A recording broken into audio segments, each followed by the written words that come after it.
अस्सलाम वालेकुम गाइस। इस लेक्चर में हम स्विच केस को अपनी असेंबली लैंग्वेज में किस तरह यूज़ करते हैं वो देखेंगे। और हमारे पास C++ का एक स्विच केस है, उसको हमने असेंबली लैंग्वेज में कन्वर्ट करना है। हम वो देखेंगे कि हम किस तरह करते हैं। अगर हम असेंबली लैंग्वेज की बात करें तो उसमें जैसा कि हम C++ में हम स्विच केस यूज़ करते हैं, असेंबली लैंग्वेज में हम वही काम इफ़ एल्स से भी कर सकते हैं। अगर हम इसी कोड को देखें तो जहाँ पे हमारे पास केस 0 आ रहा है, इसका मतलब है कि k की वैल्यू जहाँ पे 0 है तब हम क्या प्रिंट करवाएंगे, f=i+j। इसी को अगर हम इफ़ एल्स में देखें तो हम इसको इस तरह लिख सकते हैं, if k is equivalent to 0 then f=i+j। अगर हम नीचे वाली कंडीशन को देखें जहाँ पे केस 1 है, इसको हम इस तरह लिख सकते हैं, else if k is equivalent to 1 then हम क्या प्रिंट करवाएंगे, f=g+h। अगर हम नीचे वाली कंडीशन में देखें जहाँ पे हमारे पास केस 2 है, f=g-h है, जहाँ पे हमारे पास k की वैल्यू क्या है, 2 है। अगर हम देखें else if k is equivalent to 2 then हमारे पास कौन सा ऑपरेशन परफॉर्म होगा, f=g-h। ठीक है, यहाँ पे ब्रेक जो हम यूज़ कर रहे हैं इसका मतलब है कि यहाँ पे आके हमारा प्रोग्राम एंड हो जाएगा। इधर भी हम ब्रेक लिखेंगे, इधर भी हम ब्रेक लिखेंगे। उसके बाद ये तो हो गया हमारा जो है प्रोग्राम का स्ट्रक्चर। इसको हम अपने असेंबली लैंग्वेज में किस तरह करेंगे रजिस्टर यूज़ करके, वो हम देखते हैं। अगर हम मैपिंग की बात करें, मैपिंग की अगर हम बात करें तो हमारे पास $S0 जो है वो उसको हम F के लिए यूज़ करेंगे। वो कहाँ पे मैप हो रहा है, F जो है वो $S0 पे मैप हो रहा है। उसके बाद हमारे पास G है वो $S1 पे हो रहा है। ठीक है, उसके बाद हमारे पास है H, वो कहाँ पे मैप हो रहा है, $S2 पे। उसके बाद है I $S3 है। उसके बाद हमारे पास है J जो है वो $S4। उसके बाद हमारे पास K है $S5। ठीक है, ये यहाँ पे हमारे पास मैपिंग हो रही है। सबसे पहले हम चेक करते हैं अपनी सबसे पहले वाली कंडीशन को। वो हमारे पास क्या थी, केस 0 जो है f=i+j वाली कंडीशन। जिस तरह हमने पहले इंस्ट्रक्शन पढ़ी हुई हैं, हमने ऐड की इंस्ट्रक्शन पढ़ी है, सब्ट्रैक्ट की पढ़ी है, और पढ़ी है, एंड पढ़ी है। इसी तरह हमने ब्रांच इक्वल की पढ़ी थी और ब्रांच नॉट इक्वल की पढ़ी थी, ऐड आई की इंस्ट्रक्शन पढ़ी थी। सेम उसी तरह हम उन्हीं इंस्ट्रक्शंस को यूज़ करके अपना ये प्रोग्राम देखेंगे।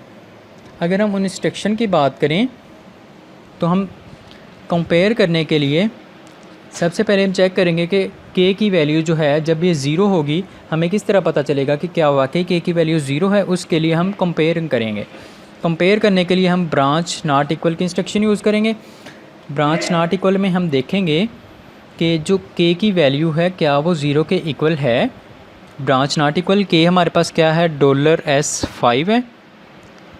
उसको हम 0 के साथ चेक करना चाहते हैं तो हम $0 लिखेंगे। $0 हमेशा 0 वैल्यू होती है। ठीक है, ये चेक करेगा कि $S5 जो है नॉट इक्वल टू $0। ठीक है, ब्रांच नॉट इक्वल टू का मतलब है कि ये दोनों इक्वल नहीं होंगे, फिर ये कंडीशन ट्रू होगी। जब ये दोनों इक्वल नहीं होंगे तो फिर हमारे पास क्या होगा, k की वैल्यू 0 नहीं होगी। जब ये दोनों इक्वल नहीं होंगे तो हम यहाँ पे लिख देंगे कि गो टू L1। ये हमने L1 पे भेज दिया उसे। L1 का मतलब है कि हमने नेक्स्ट कोई स्टेटमेंट लिखी है L1 के नाम से, वो उस पे चला जाएगा। तो अगर ये दोनों हमारे पास इक्वल होते हैं फिर हम क्या करेंगे, जब ये दोनों हमारे पास इक्वल होंगे तो हम f=i+j करेंगे। तो f हमारे पास क्या था, $S0 है। हमने दोनों को ऐड करना है, ऐड की इंस्ट्रक्शन लिखेंगे हम $S0। इसमें हमने रिज़ल्ट स्टोर करवाना है। उसके बाद हमने ऐड किस किस को करना है, i को और j को। i हमारे पास क्या है, $S3 है, और j हमारे पास क्या है, $S4 है, $S4। उसके बाद हमारे पास क्या था, ब्रेक। ब्रेक का मतलब है कि नेक्स्ट वाली अब कोई भी इंस्ट्रक्शन जो है वो एग्जीक्यूट नहीं होगी, अब वो सीधा लूप से बाहर चला जाएगा। C++ में हम यहाँ पे ब्रेक यूज़ करते हैं। इसी तरह असेंबली लैंग्वेज में हम लेबल्स यूज़ करते हैं। फॉर एग्जांपल J लेबल हम यूज़ करेंगे जंप करने के लिए, तो हम इधर लिख देंगे जे, मैंने एग्ज़िट लगा दिया। फॉर एग्ज़ाम्पल मैंने नेक्स्ट एग्ज़िट एक्सप्लेन किया हुआ है, तो ये एग्ज़िट पे चला जाएगा। जब ये एग्ज़िट पे जाएगा इसे पता चल जाएगा कि एग्ज़िट पे हम कोई कमांड दे रहे हैं या फिर यहाँ पे हमारा प्रोग्राम एंड हो रहा है। ठीक है। अगर हम अपने दूसरे केस की बात करें जिसमें हमारे पास k की वैल्यू जो है वो 1 है। अगर हमारे पास k की वैल्यू 1 होती है तो फिर हम क्या एग्जीक्यूट करेंगे, फिर हम f is equal to g plus h लिखेंगे। f is equal to g plus h. ठीक है। इसको अगर हम अपने असेंबली लैंग्वेज में देखें तो हमें किस तरह पता चलेगा कि k की वैल्यू जो है हमारे पास वो 1 है। इसके लिए हम ऐड i के इंस्ट्रक्शन यूज़ करेंगे। ऐड i लिखा मैंने, उसके बाद जिस रजिस्टर में हमने रिज़ल्ट स्टोर करवाना है, फॉर एग्ज़ाम्पल मैंने $T0 लिया। उसके बाद k हमारे पास क्या था, k is equal to $S5। ठीक है। इसको मैं चेक करता हूँ, $S5 जो है उसमें मैं ऐड करवा देता हूँ -5। सॉरी, इसमें मैं ऐड करवाऊँगा, हमारे पास केस 1 है ना, उसमें मैं ऐड करवाऊँगा -1। ठीक है। जब मैं अगर इसकी वैल्यू 1 होगी, इसमें मैं -1 ऐड करवा दूंगा, 1 और -1 क्या हो जाएगा, 0 हो जाएगा। सेम जैसे हमने प्रीवियस में देखा है कि जब ये 0 होगा तो इसको हम फिर ब्रांच नॉट इक्वल की इंस्ट्रक्शन यूज़ करके इसको कंपेयर कर लेंगे कि $0 के साथ। तो हमारे पास इस टाइम $T0 में कौन सी वैल्यू स्टोर है, 0। ठीक है। जब ये दोनों ऐड होंगी तो 0 हो जाएंगी। ये स्टोर किस में हो जाएगा, T0 में। T0 में हमारे पास इस टाइम 0 स्टोर है। इसको हम देखते हैं $0 के साथ। अगर तो ये 0 हुआ तो फिर हमें कन्फर्म हो जाएगा कि हमारे पास k की वैल्यू 1 ही थी। फिर यही जो हमने इंस्ट्रक्शन लिखी है यही इंस्ट्रक्शन एग्जीक्यूट होगी। ठीक है। इन दोनों को हमने कंपेयर किया, अगर तो ये दोनों इक्वल होंगी, ठीक है, ये भी 0 है ये भी 0 है, फिर हम नीचे ऐड की इंस्ट्रक्शन लिख देंगे, वो इंस्ट्रक्शन एग्जीक्यूट होगी। नहीं तो हम इधर लिख देंगे ये जो है हमारा लेबल 3 पे चला जाए। ठीक है। प्रीवियस हम लेबल 2 यूज़ कर रहे थे, यहाँ पे आ जाएगा। अगर पिछली कंडीशन फॉल्स होती है यहाँ पे आएगा। अगर ये वाली कंडीशन भी फॉल्स हो जाती है तो नेक्स्ट हम लेबल 3 यूज़ करेंगे, ये वहाँ पे चला जाएगा। नहीं तो हम कौन सी इंस्ट्रक्शन यूज़ करेंगे, f is equal to g plus h. ये दोनों को ऐड करेगा, हम ऐड की इंस्ट्रक्शन लिखेंगे इधर। f हमारे पास क्या था, f के लिए हम मैपिंग यूज़ कर रहे थे $S0। ठीक है। $S0 लिखा मैंने। उसके बाद हमारे पास है g प्लस एच। जी प्लस एच के लिए हम क्या यूज़ कर रहे थे, जी हमारे पास था $S1 और एच हमारे पास था $S2। ठीक है। $S1 और $S2 को मैं ऐड करूँगा, इसको मैं स्टोर करवा दूँगा f के अंदर। f हमारे पास क्या है, $S0। उसके बाद हमने ब्रेक लगाना है। ब्रेक के लिए मैं लगाऊँगा जे लेबल यूज़ करूँगा, जे एग्ज़िट। ठीक है। ये यहाँ पे हमारा प्रोग्राम एंड हो जाता है। फॉर एग्ज़ाम्पल अगर हमारे पास k जो है वो 1 है तो यहाँ पे आके सारी वैल्यूज़ एग्जीक्यूट करके इन दोनों को प्लस करके f के अंदर स्टोर करवा देगा, मतलब कि $S0 के अंदर स्टोर करवा देगा। उसके बाद अगर हमारे पास वैल्यू 0 भी नहीं होती, 1 भी नहीं होती, k की वैल्यू हमारे पास 2 आती है, फिर हम क्या करेंगे, फिर हम यहाँ पे जब चेक करेगा तो ये फॉल्स हो जाएगा। जब ये फॉल्स होगा तो ये L3 पे चला जाएगा। L3 के अंदर हमने क्या लिखा है, L3 यहाँ पे है हमारे पास, इसके अंदर हम लिखेंगे अपनी, फिर से उसको चेक करेंगे कि क्या ये वैल्यू 2 है या कोई और वैल्यू है। उसको चेक करने के लिए हम फिर ऐड i के इंस्ट्रक्शन यूज़ करेंगे। ऐड i के इंस्ट्रक्शन यूज़ करके हमने $T0 लिया, इसको हम टेम्परेरी डॉलर कोई भी ले लेते हैं जिसके अंदर हमने वैल्यू स्टोर करवानी है। अच्छा, हमने टेम्परेरी T0 ले लिया।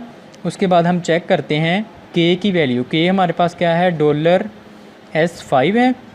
k की वैल्यू 2 है या नहीं है, 2 है। चेक करने के लिए हम -2 उसमें ऐड करेंगे।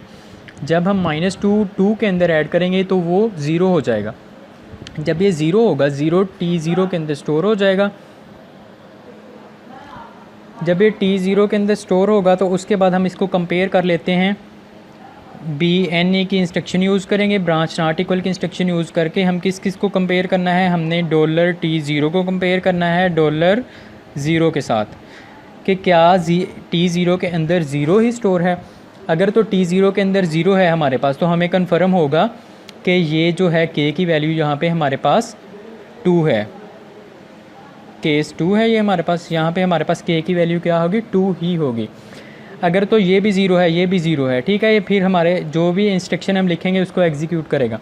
अगर ये हमारे पास, इसमें तो हमेशा ज़ीरो वैल्यू होती है, ये हमारे पास ज़ीरो नहीं आता तो फिर हम इसको नेक्स्ट अगर हम कोई इंस्ट्रक्शन दे रहे हैं तो L4 दे देंगे, नहीं तो इसको भी हम एग्ज़िट कर देंगे, क्योंकि यहाँ पे हमारी कंडीशंस जो हैं वो एंड हो जाती।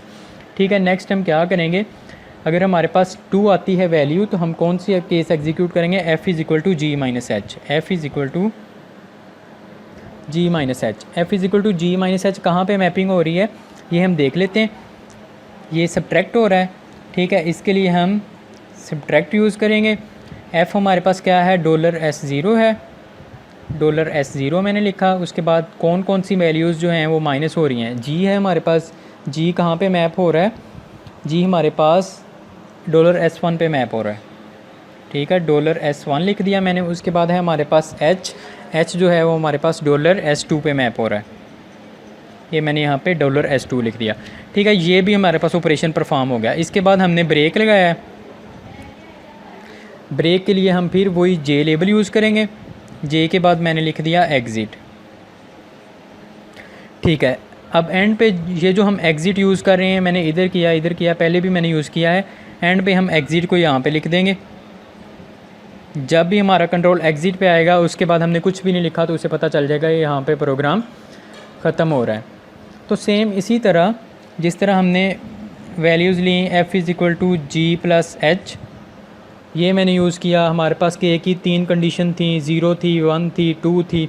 इसी तरह अगर हमारे पास कंडीशन ज़्यादा हों, हमारे पास 1 हो, 2 हो, 3 हो, 4 हो, या हमारे पास ये जो मैंने प्लस किए हैं अगर हमारे पास 3 या 4 की वैल्यू आ जाती है, फॉर एग्ज़ाम्पल मैं लिखता हूँ i plus J plus H, अगर हमारे पास 4 भी वैल्यू आ जाती हैं, for example i plus J plus के प्लस एच, इसी तरह हमारे पास जितनी भी वैल्यूज़ आ जाएंगी हम उसको आसानी से मैपिंग के ज़रिए उसको आसानी से हम ऐड भी कर सकते हैं, सारा ऑपरेशन परफॉर्म कर सकते हैं, ठीक है। यहाँ पे हमारा लेक्चर एंड होता है।